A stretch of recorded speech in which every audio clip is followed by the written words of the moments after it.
অনেক মজা। ইনসাফ বাজারের মধু। একজন মোটা হইতে চাইলেও মধু খাওয়া যাবে, চিকন হইতে চাইলেও মধু। পার্থক্য কি?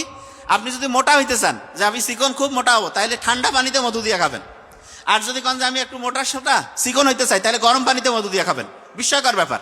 গ্রামে গঞ্জে পাওয়া যায় এরকম মধু আছে না? মধু আছে তো। বিজ্ঞানীরা দেখতেছে সারা পৃথিবীতে যতগুলো সুপার ফুড আছে তার মধ্যে যদি 1 নম্বরে রাখি, ব্রেইনের জন্য কাজ করে, রোগের প্রতিরোধ ক্ষমতা করে, তারপরে শরীরের লংজিভিটি বাড়ায়, চেহারা সুন্দর করে। একজন মোটা হইতে চাইলেও মধু খাওয়া যাবে, চিকন হইতে চাইলেও মধু। পার্থক্য কি?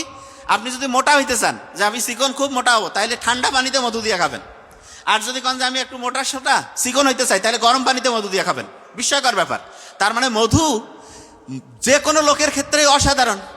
এবং এই মধুর সাথে বাড়িতে যে টক দই পাওয়া যায় না, টক দইতে একটু মধু দিবেন, দেওয়ার পরে যদি ওই খাবারটা খান, ব্রেনটা আপনার হচ্ছে ওই যে ওই সুপারগুলো যেমন একটা জায়গায় একদম আঠা চমৎকারভাবে লাগিয়ে যায়, ঠিক তেমনি করে মধু এবং তার সাথে হচ্ছে টক দই মিক্সড করে যদি খান, পরাটা দেখবেন খুব সুন্দর করে মাথার সাথে একদম লেগে যাবে। তাহলে এইটা খুব একটা ইন্টারেস্টিং খাবার, মধু এবং টক দই। খাইতেও মজা লাগবে, ব্রেইনের জন্য খুব অ্যাক্টিভ হবে।